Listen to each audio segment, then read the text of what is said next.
Judul kali ini kita berikan tanda tanya di belakang hanya untuk menjadi perhatian. Ini tahun berbahaya atau tahun tidak 2021 itu. Kita tahu bahwa Indonesia di dalam bernegara selama ini punya ciri yaitu tidak punya grand plan dan selalu ikut kebijakan negara lain. Ini kelihatan menyindir, tapi ini realita. Kita teruskan. Contohnya adalah kita selalu menunggu kebijakan negara lain. Misalnya saat ini kita menunggu kebijakan Biden ke depannya bagaimana. Kita tunggu apa reaksi Tiongkok bagaimana. Kita menunggu apa rencana negara lain. Baru kita bergerak berdasarkan informasi yang sudah telat itu. Ke depan ketika new mind mengambil alih old mind di dalam bernegara, pasti beda kelolaan negaranya karena bukan menunggu kebijakan negara besar atau menunggu kebijakan langkah globalis. Tetapi memang kita punya grand plan rencana jangka panjang yang tidak goyang dengan riak-riak kecil seperti gantinya pemerintahan negara lain. Kita punya grand plan yang diam, kokoh, dan sangat powerful. Jangankan riak kecil, gelombang besar di mana Bosman dalam visi 2030 mengatakan akan memprediksi Tiongkok akan menjadi negara demokrasi terbesar di dunia, akan ada pemilihan kepala daerah di sana, walaupun partainya mungkin tetap komunis, namun demokrasi akan menang di Tiongkok. Itu gelombang besar. Kalau gelombang besar itu terjadi, Indonesia tetap kokoh, nggak panik, apalagi heran. Bahkan ketika di tahun 2030 nanti dikatakan Amerika itu compang-camping bernegaranya, kita tetap kokoh dan menjadi negara pemenang. Indonesia tetap menang dengan kekuatan spice-nya dan mineralnya, ditambah kemampuan abdi negaranya yang mumpuni dengan new mind. New mind ini harus memiliki kekuatan membaca tentang masa depan, tentang tren, tentang market, tentang bergesernya hegemoni kepentingan, tentang alkemi baru, dan bagaimana mengantisipasi plus menciptakan counter alkeminya. Apa pemikiran new mind di tahun 2021 ini?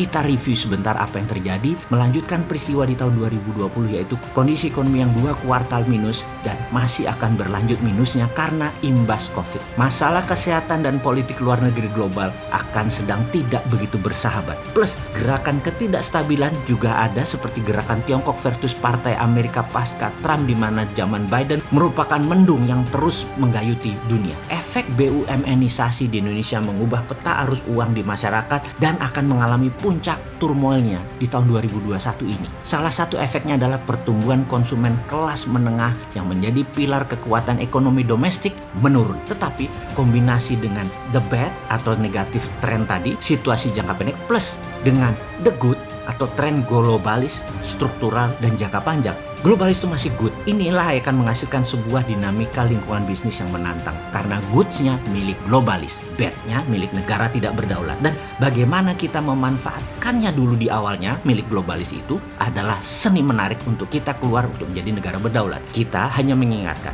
tahun 2020 kemarin, growth kita negatif dibandingkan tahun-tahun sebelumnya. Mungkin pertumbuhan di tahun 2021 ini paling pol 2%-an. Ya, tapi jujur deh, banyak yang nggak peduli dengan angka-angka tren pertumbuhan nasional. Kenapa? Karena bagi kita, selama di kantong kita ada uang untuk makan, kita aman. Tapi kalau di kantong menipis karena bernegaranya cemen, ya rakyat akan teriak juga. Secara pribadi, mohon izin, saya bertanya, kantong sahabat saat ini, cek kantong sahabat. Jujur ya, menebal atau menipis? Kalau menipis, apa yang harus dilakukan? Kalau menebal, bagaimana menambah tebal lagi? Sebelum mengurai mikro, kita balik melihat dunia sebentar. Pemerintah Amerika di zaman Biden bukan lagi negara bisnis swasta, tetapi negara berbisnis. Model VOC, swastanya di backup militer. Amerika di zaman Demokrat, swastanya agresif keluar negara Amerika dan tentaranya adalah kekuatan negara menekan negara lain. Kalau New Mind tidak akan tinggal diam menunggu mereka bereaksi begitu. Lebih baik agresif melakukan hal yang sama. Swasta nasional di backup oleh negara. Sama seperti Tiongkok lakukan saat ini. Negara penekan, BUMN Tiongkok memanen. Sekali lagi, negara menekan, BUMN Tiongkok memanen. Tiongkok yang masuk duluan negaranya ke pit stop di masa COVID akan menjadi negara terdepan keluar dari pit stop di tahun 2022 dengan engine nyala penuh. Dan apa yang akan Tiongkok lakukan dalam waktu 1-2 tahun ini? Kita lihat sebuah fakta. Tiongkok adalah negara dengan debt hutang terbesar. Ghost town, bangunan di Cina yang kosong banyak. Bangunan raksasa yang masif namun gagal banyak. Utang luar negeri Cina banyak dan besar sekali. Tapi itu semua hanya strategi memutar uang cepat agar ekonomi memutar cepat di mana mereka punya solusinya dan ini patut kita tiru. Dengan strategi obor, Tiongkok ekspansi. Obor memberikan hutangan kepada negara yang dalam tanda petik haus namun pendek akal. Proyek cepat kaya padahal ini adalah jebakan obor. Pinjaman uang Cina tadi dijaminkan proyeknya. Kalau perlu Tiongkok minta jaminan pemerintah atau sovereign garanti sebuah negara. Dalam pembukuan di negara Cina yang namanya debt swap, hutang Tiongkok yang besar tadi asetnya ditukar dengan utang dari negara pengambil uang obor. Catatan, Cina ekspansinya pakai BUMN. Di Cina dicatat dalam pembukuannya bisa disuap ke APBN Cina setelah aset negara lain plus jaminan negara setempat melengkapi kekuatan Tiongkok. Tiongkok beri bunga tentunya kepada negara peminjam, katakanlah 8-9%. Padahal Tiongkok dapat bunganya hanya 3-5%. Sudah dapat selisih bunga, aset hutang disuap, dapat jaminan lagi.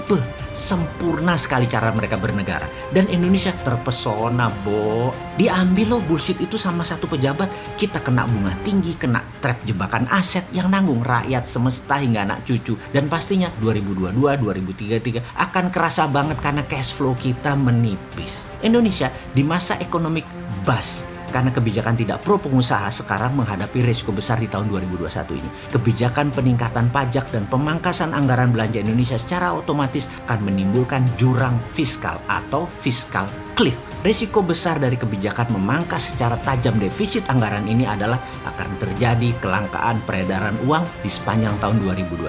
Apa yang Indonesia harus lakukan saat ini dengan informasi itu semua? Tiru Amerika dan tiru Tiongkok. Dukung swasta ekspansi ke luar negeri, utamakan ekspor produk manufaktur, beri subsidi kepada bahan baku impor sampai 0%, beri bantuan modal dengan tanpa biaya uang atau bunga 0% pinjaman atas produk manufaktur yang hasilnya diekspor. Negara jangan untung dari bunga bank, negara untung dari pajak. Negosiasi menggunakan kekuatan negara dengan swasta negara lain. Kemudian di dalam negeri, kekuatan digital anak bangsa diutamakan dengan no rule dan full proteksi. Di tahun 2021 ini jadi tahun terang kalau dua hal ini dilakukan.